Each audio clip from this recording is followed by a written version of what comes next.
Step into a world where dreams become legends. Welcome to Dreamy Kingdom Tales. Long ago, in a kingdom where winter lasted half the year and love was treasured above gold, 9 months she waited, and on the morning his ship finally appeared, she smiled her last smile.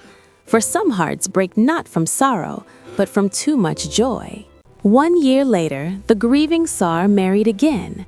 His new queen was beautiful, with hair like raven's wings and eyes like winter ice. But the young princess was growing more beautiful with every passing day, and mirrors, unlike courtiers, cannot lie. This is the tale of the Princess and the 7 Knights, a story where death is not the end, because true love refuses to let go.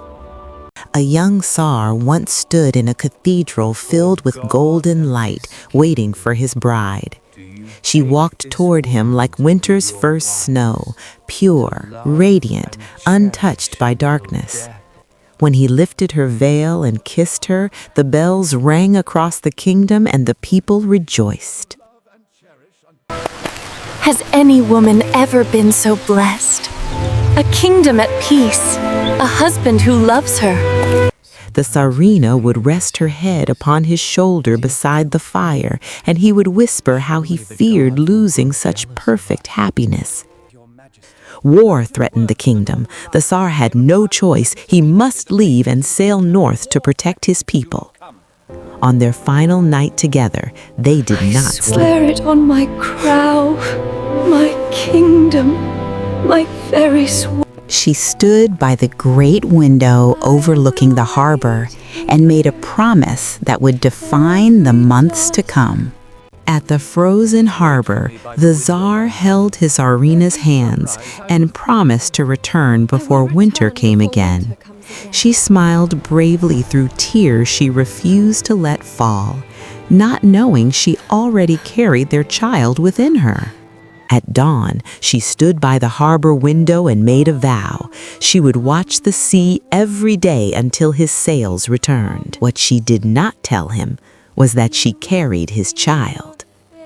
Months passed, seasons changed, her belly grew as hope grew beside it.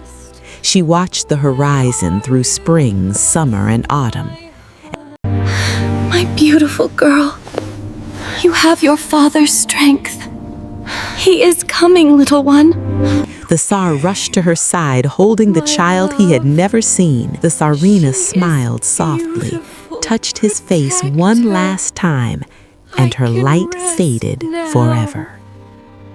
The palace fell silent. A year later, broken by loneliness, the Tsar married again. The new queen was breathtakingly beautiful, raven hair, ice blue eyes, and a smile that never reached her heart. In her chamber stood a silver mirror framed with serpents. Each night she would ask it, Mirror, mirror, tell me true, on the eve of this wedding day, who in all the land is fairest? Tell me I am still supreme. "Who is the fairest in the land?" And the mirror would answer, "You are." Years passed, and the little princess grew into a maiden of gentle beauty. She had her mother's warm brown eyes and a heart as kind as spring rain. Birds trusted her, flowers seemed to bloom brighter near her. And one day, Prince Yelisei asked for her hand. She said yes. That night, the queen went to her mirror again, but this time the mirror's voice changed.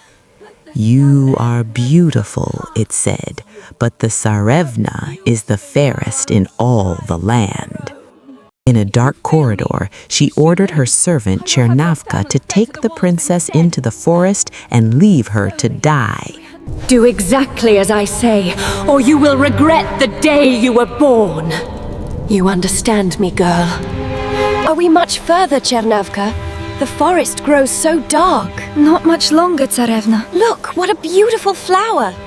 Chernavka, what is this? Why do you hold rope? What are you doing? Forgive me, my lady, the queen. She ordered. I have no choice. Please forgive me. But when the moment came, Chernavka could not do it. The princess saw the rope in her trembling hands, and instead of anger, she showed mercy. "Do not stain your soul," she whispered. The servant dropped the rope and told her to run. The princess fled deep into the forest until she found a wooden harem hidden in a clearing. Oh, what a beautiful little house. Perhaps kind people live here who might help a lost... 7 beds, 7 chairs, 7 of everything. Who lives here? Finally home! My feet are killing me! Careful, you're slowing down! Welcome to our home, little sister. Thank you, sirs. Inside lived 7 noble bogatirs. They welcomed her as their sister and swore to protect her. For the first time since her mother's death, she felt safe. But evil does not forget. The queen asked her mirror again and learned the princess still lived. So she prepared a red apple dipped in deadly poison and disguised herself as a wandering nun. Oh, what a beautiful morning. The flowers bloom, the birds all sing. Good dog, gentle dog. I am but a poor wandering nun. I mean no harm to anyone within. Please let me pass, wretched beast. Oh, I am so sorry, good mother. Sokolko, hush. She is a holy woman. She means no harm. She accepted the apple with a grateful smile. Take this apple, dear child, the finest from my orchard. May God bless you. It is beautiful. One bite, and she fell. Oh, what? Something is wrong. Faster, brothers, ride! We must reach her before dark! Oh, sister, look! The dog bit the apple. It was poison. They murdered her. Unable to bury her in cold earth, the brothers placed her in a crystal coffin and hung it in a hidden cave. Meanwhile, Prince Yelisei searched the world for his bride.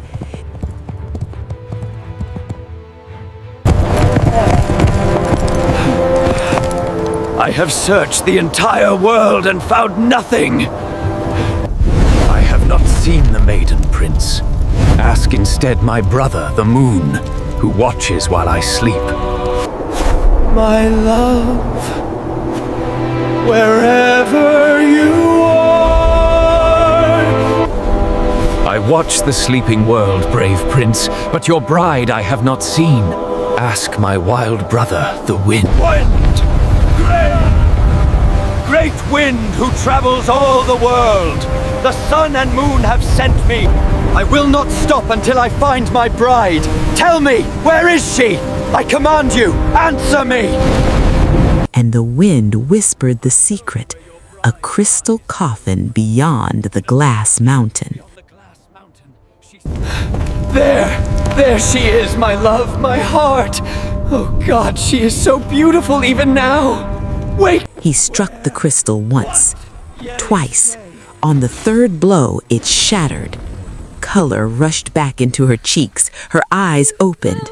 Love had refused to let death win. They returned to the palace together when I never thought I would see my home again. But now I return with you.